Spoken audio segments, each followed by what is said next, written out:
सुप्रभात। सर्वप्रथम हमारे विद्यालय के जितने भी बच्चे हैं वो बिल्कुल शांत जहां पर हैं वहीं स्थिर हो जाए, बिल्कुल स्थिर, शांत। अभी के बाद आवाज नहीं आनी चाहिए। जो सबसे पीछे बैठे हैं, जो आगे बैठे हैं, बाएं दाएं जहां। मैं शेखर चंद्र जुयाल, पीजीटी हिस्ट्री, जवाहर नवोदय विद्यालय पिछोर ग्वालियर। आदरणीय प्राचार्य महोदया, बाहर से विद्यालयों से पधारे हुए हमारे सभी अतिथि शिक्षक, मेरे सभी शिक्षक साथी और मेरे स्टाफ के अन्य सदस्यों को भाव भरा प्रणाम करता हूं और मेरे सभी बच्चों को जो बाहर से भी आए हैं और जो हमारे विद्यालय के भी हैं, उनको मेरा शुभाशीष आशीर्वाद। सर्वप्रथम, अगर आपको इस कार्यक्रम की रूपरेखा जानना है तो आपको शांत चित्त होना पड़ेगा। और यह जो कार्यक्रम है, विश्वास करिए, आने वाले भारत की नस्ल बदलने की ताकत रखता है। तो ऐसे एक प्रेरणा कार्यक्रम के लिए जोरदार तालियों से स्वागत करिए, अभिनंदन करिए और जुड़ जाइए उस परंपरा के साथ जो जीवंत थी, जीवंत है और जीवंत रहेगी। आज का यह दिन अन्य कई कारणों से भी खास है और हो सकता है कि भारत सरकार के द्वारा यह सोचा समझा एक प्रयास है कि इस कार्यक्रम को स्वामी विवेकानंद जी की जयंती और नेताजी सुभाष चंद्र बोस की जयंती, निसंदेह उन्होंने अपने विद्यालय में अपने बच्चों को ओरिएंट किया होगा, दिशा निर्देश दिया होगा कि यह कार्यक्रम है क्या। उस एक प्रेरणा के साथ फिर भी हम यह स्पष्ट करना चाहते हैं कि यह कार्यक्रम आखिर चाहता क्या है। जब तक आप क्यों जुड़ना है ये नहीं समझेंगे, तब तक प्रेरणा का कोई अर्थ नहीं। एक और बात जो मैं सभी बुद्धिजीवियों के साथ शेयर करना चाहता हूं कि the document which I got from my authorities, it is really very apologising कि Bharat word is mentioned here instead of India. This whole document is depicting Bharat.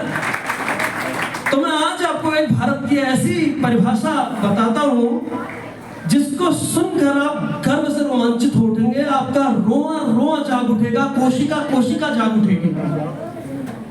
और वादा करता हूं कि इस कार्यक्रम के अंत में भी एक परिभाषा बताऊंगा भारत की, ताकि उस जागे हुए स्पंदन को आप अपने साथ ले जाएं, आप अपने बच्चों के साथ विद्यालय में बांटें। तो सर्वप्रथम भारत की एक ऐसी परिभाषा जो कि हमारी पहचान है, जो कि हमारी आइडेंटिटी है, और मुझे गर्व है कि मैं इस आइडेंटिटी, इस पहचान से जुड़ा हुआ व्यक्ति हूं। भारत, भा मतलब ज्ञान, रत मतलब जो खोज में लगा हुआ हो, तो भारत मतलब जो ज्ञान की खोज में निरंतर लगा हुआ हो, ऐसा देश, ऐसी परंपरा, ऐसा भारतीय ज्ञान परंपरा।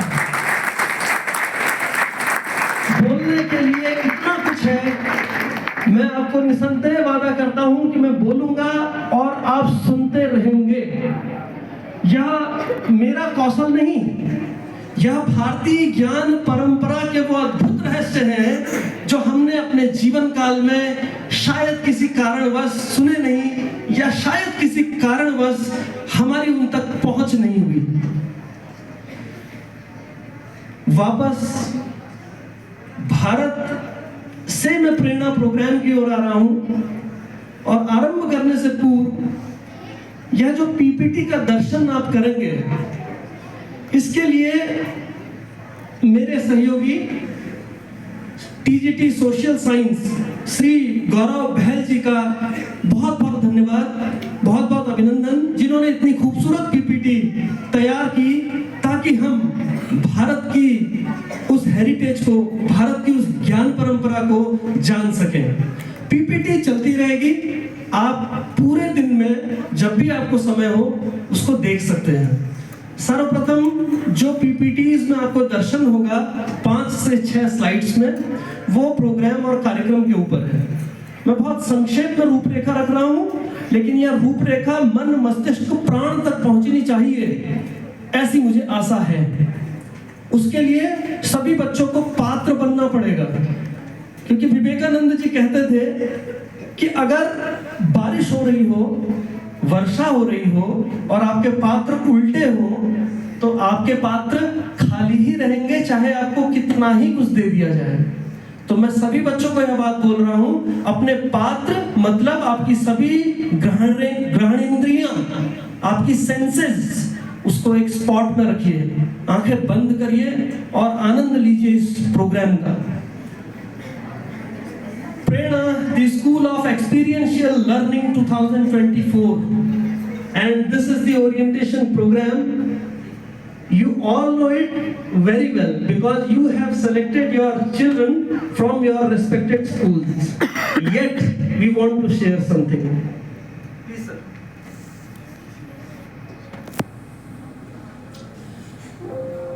PPT का जो पहला स्लाइड है, मेरा मस्तिष्क बहुत दुरुस्त रहता है, उसमें आपको जो दिखाई देंगी बातें वो ये है कि Prerna the school of experiential learning 2024, इसका इतिहास शुरू होता है गुजरात के वाडनगर से। वाडनगर वो जगह है, वो स्थान है जहां हमारे भारत के प्रधानमंत्री जी श्री नरेंद्र मोदी जी ने अपनी प्रारंभिक शिक्षा ग्रहण की। इसका इतिहास बताना जरूरी इसलिए भी है क्योंकि इसकी अपनी एक सांस्कृतिक विरासत है। तो पीपीटी में आप देख सकते हैं, पहली पंक्ति मैंने लिखी है, great leaders outlook for social change. बहुत सारे मनों में, हमारे तेजस्वी मनों में यह प्रश्न आता है कि क्या भारत पहले प्रेरित नहीं था? बिल्कुल प्रेरित था, लेकिन उस प्रेरणा को समुचित दिशा देने का काम प्रधानमंत्री नरेंद्र मोदी जी हम बच्चों के माध्यम से इसलिए करते हैं क्योंकि बच्चों 20 साल में पूरी की पूरी पीढ़ी बदल जाती है। तो वाडनगर वर्नाकुलर स्कूल से जहां प्रधानमंत्री नरेंद्र मोदी जी की यात्रा शुरू होती है, वहां उनका यह सपना है कि मैं एक ऐसा ह्यूमन एक्सीलेंस का, मानवीय उत्कृष्टता का एक ऐसा संस्थान बनाऊं कि जहां जो कोई व्यक्ति आए वो प्रेरणा से ऐसे सराबोर हो कि वापस समाज में जाए तो उससे हजारों लोग प्रेरित हो। एक सुभाष, एक विवेकानंद किसी गर्भ में कभी कभी अवतरित होते हैं, लेकिन मोदी जी का सपना यह है कि अध्यापकों के माध्यम से, यह बात सत्य है कि एक माता अपने बच्चे को 9 महीने गर्भ में रखती है, लेकिन मैं फिर बताऊं, एक अध्यापक वह प्रेरणा है, वह ताकत है जो 9 महीने नहीं, 10 महीने नहीं, 8 महीने नहीं, वो 8 से 9 साल बच्चे को गर्भ में रखता है या रखती है, और तब वो प्रकट होता है आगे समाज में कुछ देने के लिए।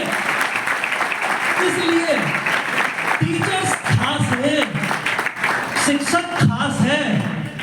मैं यह बातें जो बोलता हूं वो बच्चों को और हमारे बीच का माध्यम बना के बोल रहा हूं, तो जरूर सुनिएगा। वाडनगर स्कूल की जर्नी जो स्टार्ट हो रही है, ह्यूमन एक्सीलेंस का जो संस्थान बनाने की कोशिश हो रही है, यह उसी का एक प्रयास है।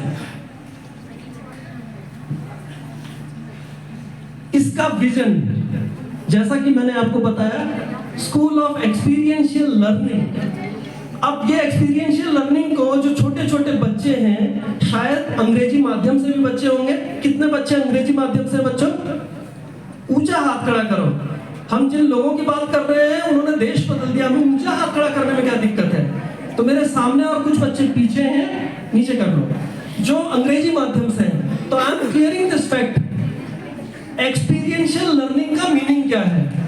अनुभवनात्मक, हिंदी में कहते हैं जो आपके अनुभवों से ज्ञान आप अर्जन करें, ऐसी लर्निंग जो अनुभव आधारित हो। और अनुभव आधारित होने के साथ साथ अंग्रेजी में इसको बोला गया इमर्सिव लर्निंग। इमर्सिव लर्निंग का मतलब ये होता है कि आपकी जो चेतना है, चेतना मतलब आज तक आपने जो सीखा हुआ है वो ऐसा सीखे आप जो आपकी चेतना को निमज्जित कर दे, आप्लावित कर दे, सराबोर कर दे, आपको तल्लीन कर दे जो आप काम कर रहे हैं। तो एक्सपीरियंशियल लर्निंग और इमर्सिव लर्निंग, ये इसके दो जबरदस्त उद्देश्य हैं। और वो कैसे आएंगे, आगे बढ़ने से पहले वो भी बताऊं कि टेक्निक, आज हम 2021वीं सदी में रह रहे हैं और निसंदेह हमारी जो तकनीकी प्रगति है इतनी जबरदस्त हो चुकी है कि छोटे से काम से लेकर बड़े से बड़े काम में तकनीक का हाथ होता है। तो हम केवल प्रेरित, जैसे मैं अभी बातें करता हूँ, माइक अपना काम करता है, पीपीटी अपना काम करती है, ग्राफिक्स अपने काम करते हैं, जिंगल, डिजिटल टूल अपना काम करेंगे।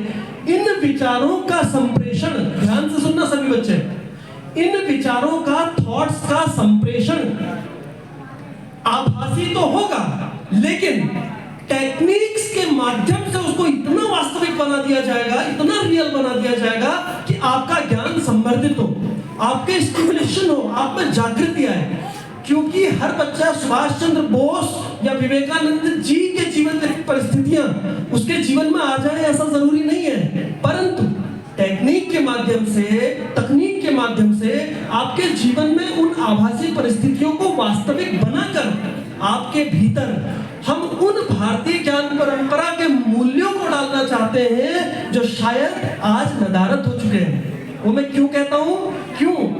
इसलिए कि हमने राम के पाठ बहुत खेल लिए, कृष्ण के पाठ बहुत खेल लिए, जीसस क्राइस्ट बहुत बार बन गए, भगवान बुद्ध बहुत बार रोल प्ले कर लिया, लेकिन एक भी राम, एक भी कृष्ण, एक भी बुद्ध, एक भी जीसस क्राइस्ट बीते 200 सालों में हम पैदा नहीं कर सके।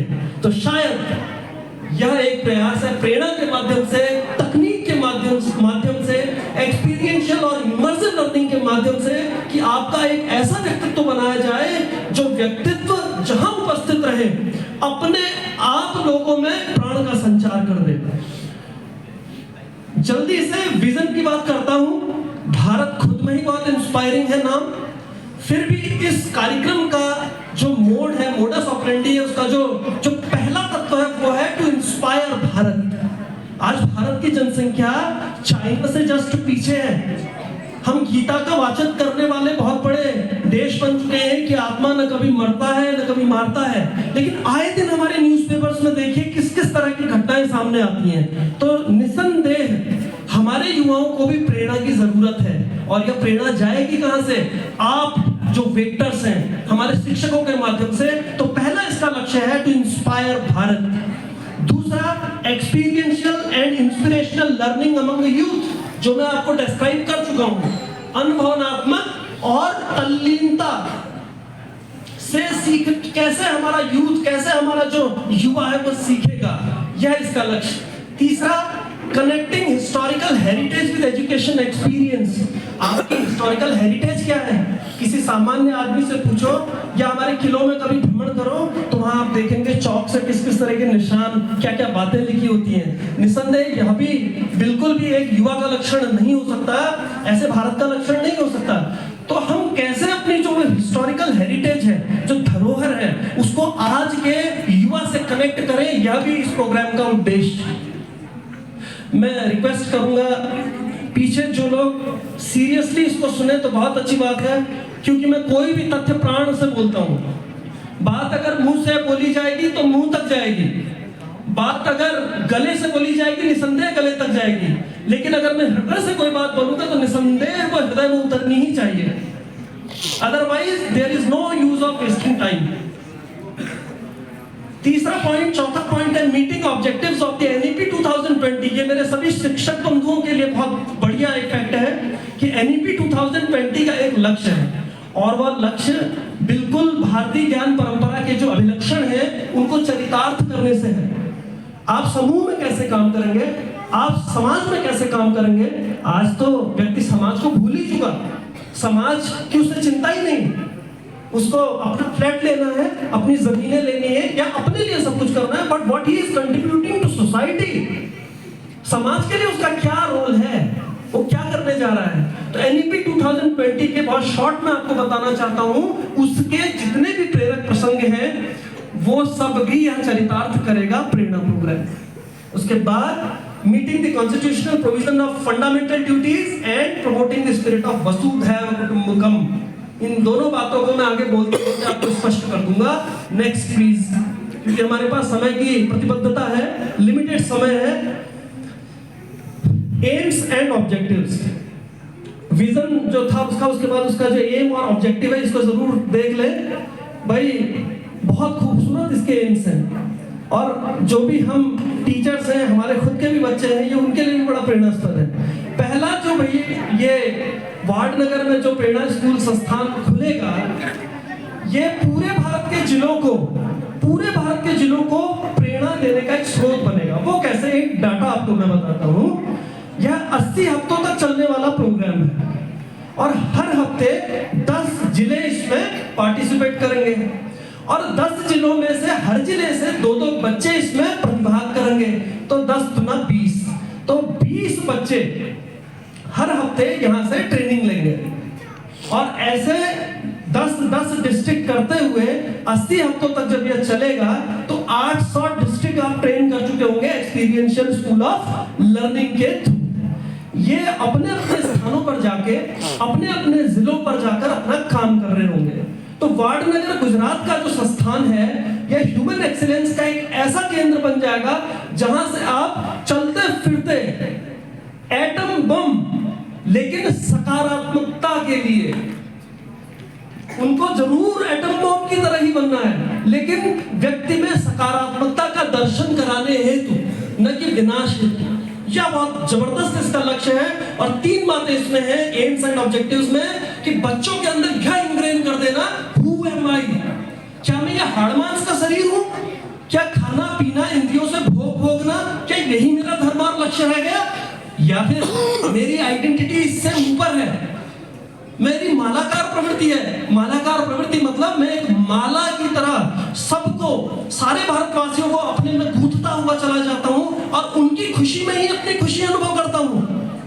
हु एम आई, ज्यादा इसमें डिटेल में नहीं जाऊंगा, ये बहुत बड़ा एक टॉपिक है। दूसरा, what is her history and cultural heritage, and third, what can I do for my country. जब आपको हिस्टोरिकल हेरिटेज का पता होगा, अपनी आइडेंटिटी का पता होगा, तभी आपके अंदर वो वॉरियर मेंटालिटी होगी।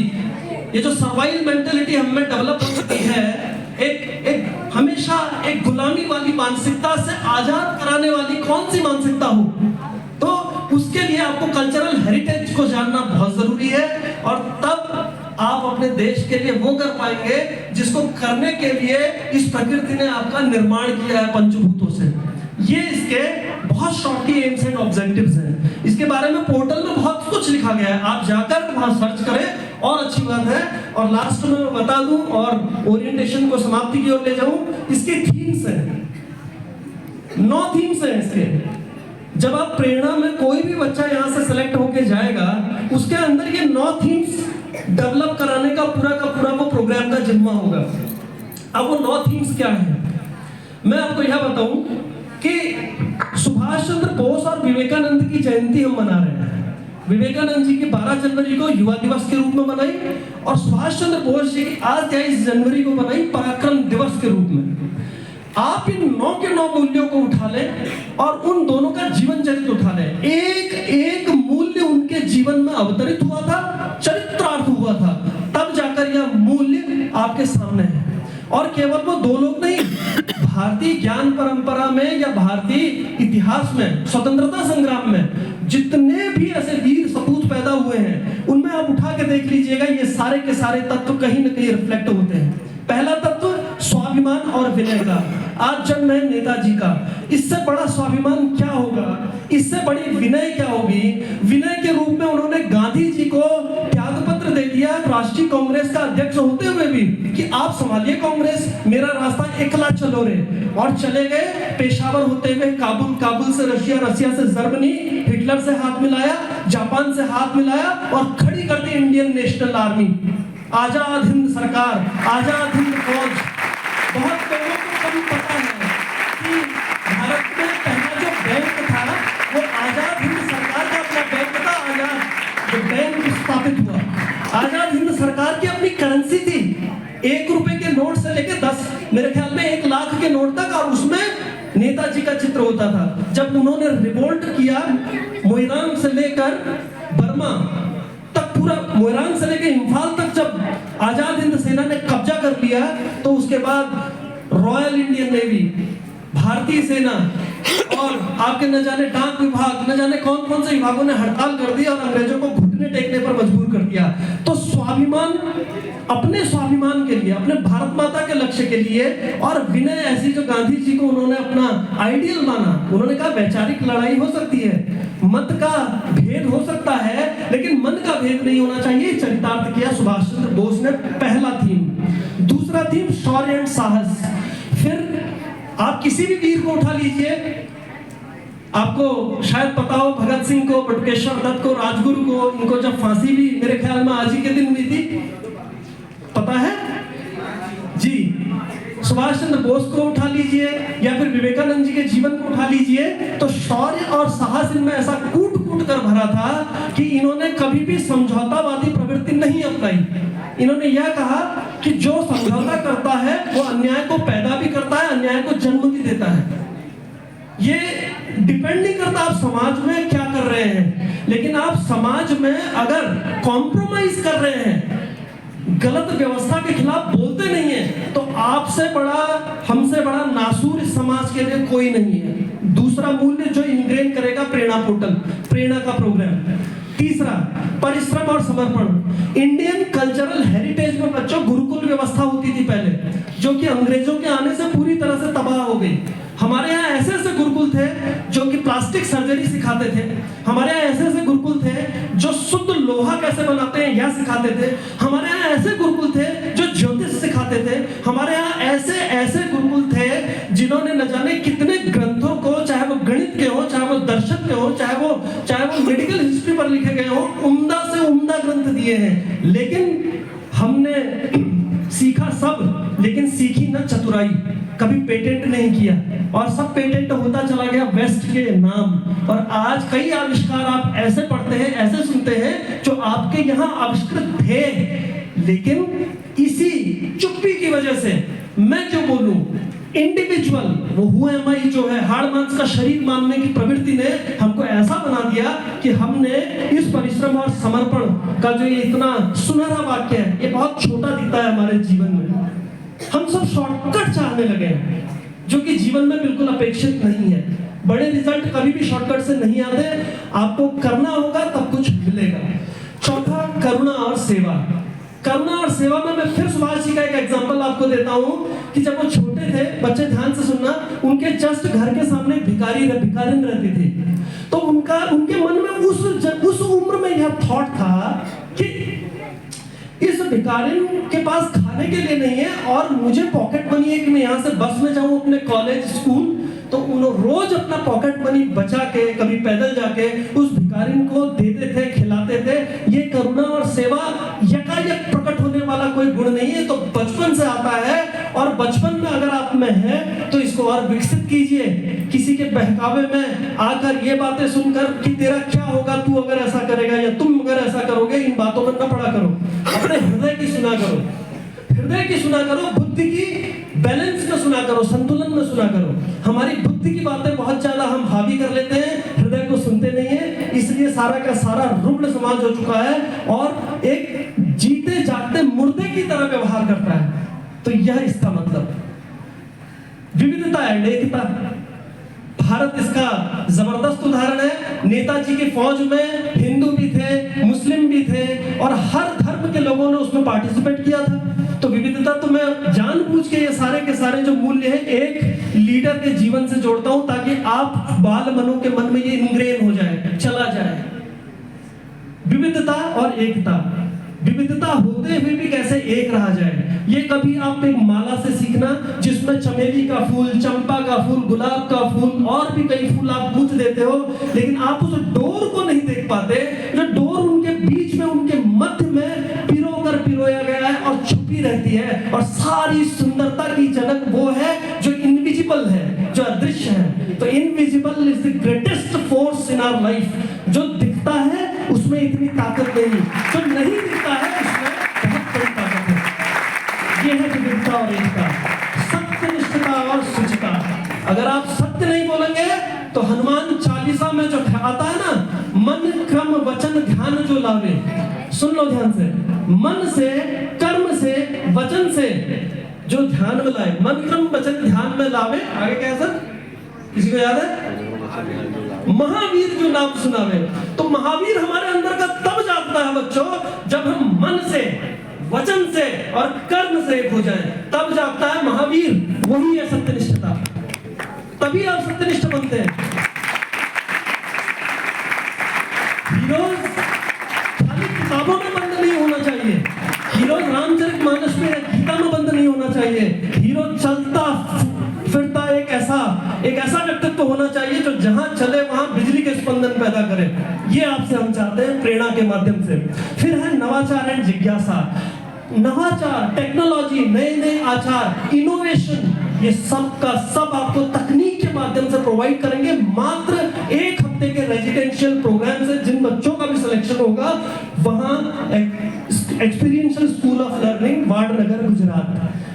जिज्ञासा, जाहिर सी बात है, जब आप एक्सप्लोर करते हैं, खोज करते हैं, जिज्ञासा आपके अंदर पैदा होती है, तो आप उनमें से भी जो खोजा गया है नई नई बातें खोज लेते हैं। तो वह जिज्ञासा को और प्रमोट करने वाला यह प्रोग्राम है प्रेरणा। उसके बाद है श्रद्धा और विश्वास।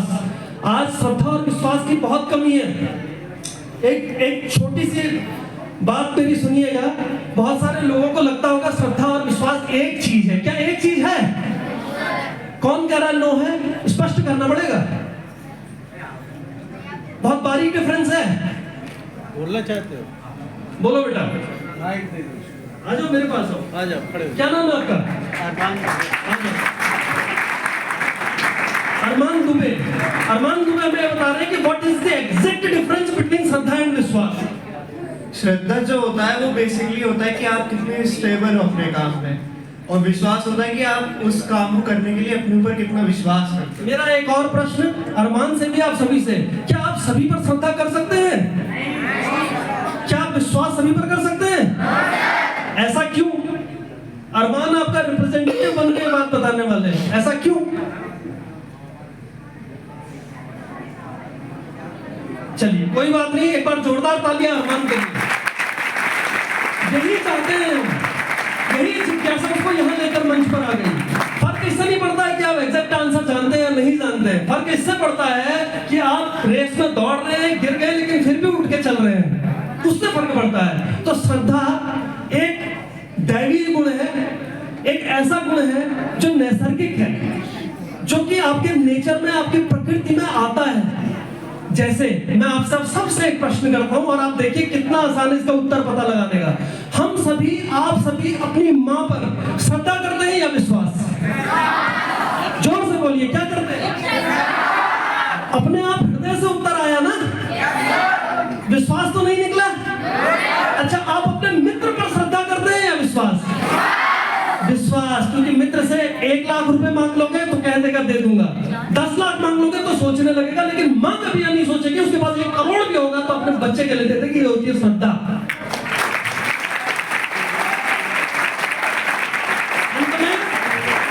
स्वतंत्र और कर्तव्य, स्वतंत्रता मिले, स्वतंत्रता मिलनी आसान, स्वतंत्रता हर किसी को मिली हुई है। दुनिया के कई लोकतंत्र हैं जहां स्वतंत्रता है, लेकिन क्या वो स्वतंत्रता से जो रस हमें लेना चाहिए, उस स्वतंत्रता को मजबूत जो हमें बनाना चाहिए, क्या ऐसे कर्तव्यवान नागरिक हम बन चुके हैं? अगर बन चुके हैं तो समाज में इस तरह की सड़ांध हमें नहीं दिखनी चाहिए।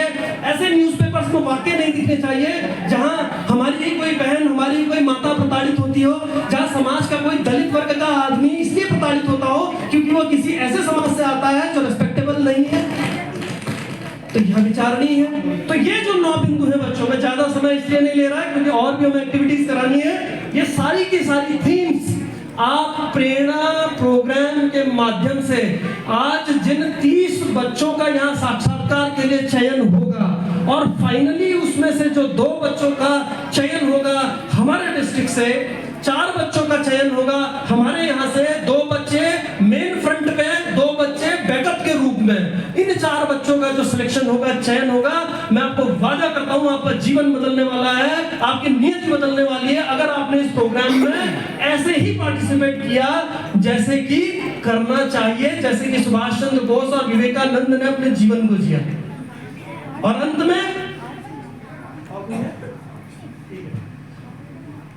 में जो इसके रिजल्ट आएंगे उसके रिजल्ट बड़े सुंदर हैं। आज जो बिलोंगिंगनेस का भाव खत्म हो गया है हमारे बच्चों में, हमारे समाज में, क्या है? सरकार की प्रॉपर्टी है। आप चले जाएं मार्ग में, अगर सरकारी कोई चीज गिरी हो तो वहां से 100 लोग गुजर जाएंगे, उसमें से एक व्यक्ति होगा जो उसको उठा के रख देगा, वरना 99 के 99 ऐसे ही निकल जाएंगे। ये जो बिलोंगिंगनेस का भाव खत्म हो गया है, इसको जागृत करना, ये मिलेगा हमें। और वो कैसे मिलेगा? जो बच्चे इस एक हफ्ते के साप्ताहिक प्रोग्राम को जो आवासीय है वाडनगर गुजरात में अटेंड करेंगे, they will act as the ambassadors, they will act as the change makers in society and they will take the responsibility to change the society forever. This is the aim and objective of प्रेरणा। और अंत में आपको social progress के लिए, सामाजिक प्रगति के लिए वाहक बनाना है, दूत बनाना है, यह प्रेरणा का उद्देश्य है। और अंत में मैंने बोला था भारत की खूबसूरत परिभाषा से आपको आरंभ किया और भारत की एक परिभाषा से अंत करता हूं। बच्चों ध्यान से सुनो, जो बच्चे थोड़ा सा शोर कर रहे शांत हो जाओ, अदरवाइज फिर मैं चुप हो जाऊंगा। मुझे बेटा इतना शौक नहीं है मंच पर आके, मैं आपके लिए बोलता हूं। हमने जो करना था लाइफ में, हमारे शिक्षकों ने करना था, वो हम कर चुके। हम जी रहे हैं आपके लिए कि आपके अंदर क्या सकारात्मक बदलाव है। तो आप ध्यान से पात्र की तरह व्यवहार करिए। तो भारत की एक और परिभाषा लेते हुए जाइए और कभी भी अपने जीवन में सबको सुनाइए, भारत। भारत को अगर विच्छेदित करो तो भारत, भा मतलब भाव, र मतलब राग, तो मतलब ताल। भाव, जब उत्तर से दक्षिण, पूरब से पश्चिम सभी जन, सभी नागरिक हमारे देश के एक भाव से, एक राग में और एक ताल में जीवन जीने की कला सीख जाए, जीवन को जीने का आनंद ले सके, तो उसे कहते हैं भारत। तो ऐसे भाव, ऐसे राग और ऐसे ताल को अपने जीवन में समाहित करिए और भारत का नाम रोशन करिए। यह प्रेरणा। अंत में बोस जी के नारे के साथ फिर अगली कार्रवाई स्टार्ट होगी। हमारे सहयोगी श्री कुलदीप राजपूत जी मंच का संचालन कर रहे हैं। जय हिंद का 3 बार उद्घोष करेंगे और ऐसे उद्घोष करेंगे कि अपने आप को भूल जाए। मैं आग्रह करूंगा अपने मेहमानों से भी थोड़ा सा कप को होठों से थोड़ा 5 सेकंड के लिए दूर कर लें, बस उसके बाद चाय आपकी। जय हिंद।